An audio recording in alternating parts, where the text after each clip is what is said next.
প্রতিদিনই শঙ্খ সুরে সাড়ম্বরে পালিত হচ্ছে শারদীয় দুর্গাপূজার মহা অষ্টমী। অষ্টমী তিথির শুরুতে মন্দির মণ্ডপগুলোয় অষ্টমী বিহিত পূজা দিয়ে শুরু হয়েছে দিন। এদিন অলঙ্কার ভূষিত বা অলঙ্কারে সাজিয়ে দেবীর পূজা করেছেন ভক্তরা। পূজার অষ্টম দিনে আজ পূজিত হয়েছে দেবীর গৌরী রূপের। পরে সকাল 11টায় রাজশাহীর ত্রিনয়নী ও টাইগার মন্দিরে কুমারী পূজার আয়োজন করা হয়। নগরীর কুমারপাড়া অরূপ রতন দাস ও ঝিলিক দাসের একমাত্র মেয়ে 6 বছর বয়সী শিশু শ্রেণীর অধরা দাসকে মাতৃ রূপে কুমারী পূজা করে এ মন্দিরের ভক্তরা। দেবীকে রূপায়িত করে তাকে পা ধুয়ে আসনে বসিয়ে ফুল, চন্দন, ধূপ, ধুনো ও প্রসাদ দিয়ে পুজো করেন পুরোহিত। বছর ঘুরে কৈলাস থেকে মর্তে দেবীর এই জাগ্রত অবস্থায় ভক্তরা প্রার্থনা করেছেন জগৎ সংসারে শান্তি কামনায়। দেশ, জাতি ও ধর্মবর্ণ ভুলে সকলের মঙ্গল কামনা করেন পূজারীরা। এদিকে অষ্টমীতে ঘর ছেড়ে আত্মীয় স্বজনদের বাড়ি বাড়ি গিয়ে ভোগ গ্রহণ, দেবী দর্শনেও মত্ত ছিল হিন্দু ধর্মাবলম্বীরা। অন্যদিকে রাজশাহীতে নিযুক্ত ভারতীয় সহকারী হাইকমিশনার মনোজ কুমারও নগরীর বিভিন্ন মণ্ডপ পরিদর্শন করে সকলের শুভকামনায় প্রার্থনা করেন। শারদীয় দুর্গাপূজার সকল আয়োজন সুন্দরভাবে অনুষ্ঠিত করতে metropolitan police commissioner Abu Sufian সকাল থেকেই নগরীর মণ্ডপগুলো পরিদর্শন করেছেন। তাতে হিন্দু ধর্মাবলম্বীদের এই উৎসব নির্বিঘ্নে অনুষ্ঠিত করতে তারা প্রথম দিন থেকেই তৎপর বলে জানান তিনি। এছাড়াও পরিদর্শনে এসে পূজা আয়োজক কমিটির সাথে কথা বলেন এবং মণ্ডপ এলাকার সার্বিক নিরাপত্তা বিষয়ে খোঁজ খবর নেন।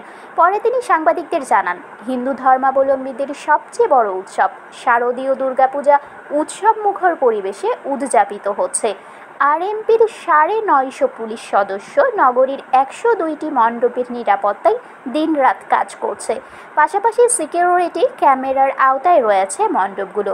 প্রতিবার নগরীর মন্নুজান স্কুল সংলগ্ন পদ্মা নদীর ঘাটে প্রতিমা বিসর্জন দেওয়া হয়। তবে যানজট ও শৃঙ্খলা বজায় রাখার স্বার্থে মন্নুজান স্কুলের পাশাপাশি পুলিশ লাইন্স সংলগ্ন নদীর ঘাট এবং আই বাঁধে প্রতিমা বিসর্জনের ব্যবস্থা করা হয়েছে। অধরা দাস, আমি আজকে কুমারী পূজা। বাবার নাম অরূপ রতন দাস। মন্দির আমি কোন ক্লাসে? 1-এ। আমি আজকে কান্দাজ হচ্ছে কুমারী শাস্ত্র। আমার খুব ভালো লাগছে। ভালো থিম রাখছেন, কুমারী পূজা করছেন। সো আমি জাস্ট সবাইকে শুভকামনা দিচ্ছি আর আশা করছি কি মা দুর্গা সবের জন্য মঙ্গল করবেন। যে এখন যে সোসাইটি আছে রাজশাহী যে সোসাইটি আছে, সকল বাংলাদেশের যে সোসাইটি আছে সকলের জন্য মঙ্গল করবেন। পরিবেশ তো ভালো, আমি তো কিছু স্পেশাল দেখছি না, পরিবেশ তো নর্মাল আছে।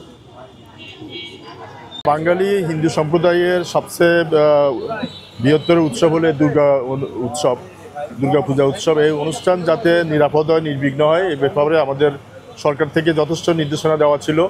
আমরা সেই নির্দেশনার আলোকে আমরা এখানকার যে পূজা মণ্ডপ কমিটির সাথে আমরা বারবার মিটিং করেছি। মিটিং করে ওনাদের মণ্ডপের নিরাপত্তার জন্য যা যা করণীয়, আমাদের পক্ষ থেকে যা করণীয়, ওনাদের জন্য কী করণীয়, আমরা এগুলো ঠিক করেছি। আমরা ইতিমধ্যে সমস্ত পূজা মণ্ডপে সিসি ক্যামেরা লাগানোর ব্যবস্থা হয়েছে। তারপরে আমাদের রাজশাহী মেট্রোপলিটন পুলিশের পক্ষ থেকে আমাদের 102টা পূজা মণ্ডপ, এখানে 102টা পূজা মণ্ডপে আমরা 950 আমাদের পুলিশ সদস্য সার্বক্ষণিক মোতায়েন আছে। এর বাইরে আনসারের প্রায় 700 সদস্য আছে। তারপরে আমাদের সাদা পোশাকে পুলিশ আছে, আমাদের সিআইটি আছে, দেবী পুলিশ কাজ করতেছে মাঠে। তো আমরা আইন শৃঙ্খলা বলতে যা কিছু বোঝাই, আমরা সব কিছু আমরা নিয়ন্ত্রণে রাখার জন্য আমরা সার্বিক ব্যবস্থা নিয়েছি। এখন পর্যন্ত সব কিছু নিরাপদ আছে, কোথাও কোনো আইন শৃঙ্খলার কোনো সমস্যা নেই। পাশাপাশি আমাদের সাইবার সিকিউরিটি টিম সাইবার নিরাপত্তা সংক্রান্ত বা কোনো গুজব বা অপতথ্য প্রচার হচ্ছে কিনা সেগুলো নিয়ে আমরা কাজ করতেছি। তো সুতরাং আমরা সার্বিকভাবে মনে করি যে আমাদের এখন পর্যন্ত সব কিছু নিরাপদ এবং শৃঙ্খলাবদ্ধ আছে। আর আমরা বিসর্জন পর্যন্ত সব কিছু ঠিক থাকবে আশা ব্যক্ত করে আমরা আমাদের কাজ আমরা চালিয়ে যাচ্ছি। বিসর্জনের কি কোনো সময়সীমা বেঁধে দেওয়া হচ্ছে? বিসর্জনে আমরা ওনাদের সাথে আমরা কথা বলেছি সন্ধ্যার মধ্যে শেষ করতে। এখন ওনারা চেষ্টা করে, হয়তো অনেক সময় সেটা হয়তো সম্ভব হয় না, তারপরে আমরা চেষ্টা করব, যদি দিনের বেলায় করতে পারলে এটা ভালো, রাতের বেলায় অনেক সময় থাকে, এরপরেও আমাদের ব্যবস্থা থাকে, আমাদের নিরাপত্তা ব্যবস্থা যতক্ষণ বিসর্জন শেষ না হবে ততক্ষণ আমাদের ফোর্স, আমাদের নিরাপত্তা ব্যবস্থা বিদ্যমান থাকবে। দশমীর ট্রাফিক প্ল্যান এবার কোনো কিছু হচ্ছে কিনা? দশমীর ট্রাফিক প্ল্যান আমাদের আছে, তো যে জায়গাটাতে সাধারণত বিসর্জনটা হয় বড় জায়গা মুন্ডুজান ঘাটে, সেখানে যদি রাস্তাটা একটু সরু, আমরা এর বিকল্প হিসাবে আমরা আমাদের পুলিশ লাইনের পাশে একটা ঘাট আছে, আমরা সেটাকে আমরা এনকারেজ করতেছি। এর বাইরে কেউ যদি আইবাদটা আরও খোলামেলা, আমরা এটাও প্রস্তাব করছি, যদি আইবাদে কেউ যদি দিতে চায় আমরা সেখানে ব্যবস্থা রাখি, তাহলে সেটা খোলামেলা জায়গা, সেখানে সমস্যাটা কম হবে।